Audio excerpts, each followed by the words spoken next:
Something else really bothers me and concerns me, and We're on a tangent. it's the hot temperatures, and it's the people that leave their kids in the cars.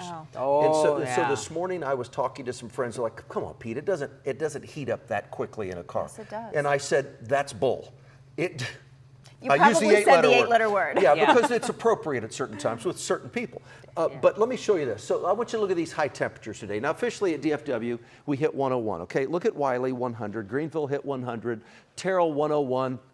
We had a high temp in Kaufman of 101. Then you look at Fort Worth. Now, these are, you know, I'm showing you the air temperatures. These aren't the heat index numbers, okay? I'll go on a rant about those some other time, but Fort Worth hit 103, 103 at Alliance, 103 in Weatherford. You get the point. Everyone was in the triple digits today. So when you look at the inside of a car and you take the air temperature, we finally have a new car.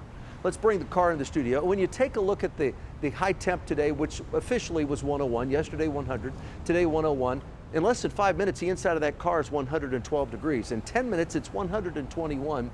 In 20 minutes, it's 131. In 30 minutes, the inside's 136. In 40 minutes, the inside's 140. 50 minutes, it's 143. Now look at this, in 1 hour. 1 hour, and think of this. If you leave a child or even a young adult in the car, anyone, your dog, whatever, it's 146 degrees in an hour inside the car. And the world's greatest weather producer, Jason Joseph, says he has a Tesla. And he said you can look at the app and look at the inside temperature of the car. And he said his car was parked out in the driveway the other day. He said, Pete, I got in, you know, just opened the door and I sat down and I like melted. It was so hot. So please don't take this too lightly.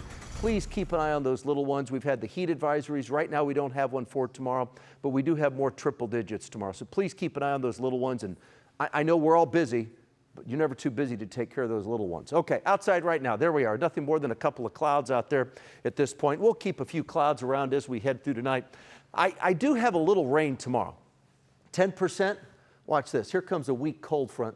A cold front slides in and it triggers just a little bit of rain. So I'm talking 10% tomorrow, 10 to 20, maybe 30% as we head through the next several days. 78 and muggy tonight, a warm night tonight. We hit 102 tomorrow. It's not a record. Matter of fact, at this point, we don't even have a heat advisory in effect because the humidity levels will be so low tomorrow. But a few isolated thunderstorms, 10% coverage, mostly sunny, just a really hot day. The next 14 days, and I want you to take note of this.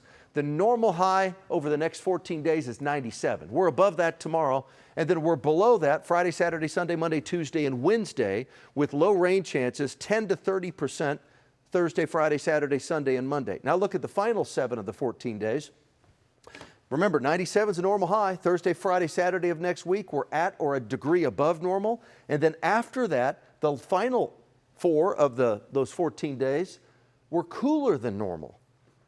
That's not a bad 14-day forecast for the end of July and the first 13 days, the first 2 weeks of August. It's not bad at all. You know, Joe, what has been bad tonight?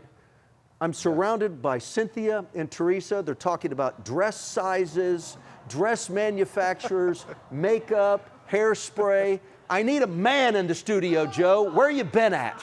Save me, Joe. Well, first of all, being a girl dad and being outnumbered at home, I feel you. And I'm going to be back on Friday. All right. So there you go. All you want. All you want. I'll be back soon.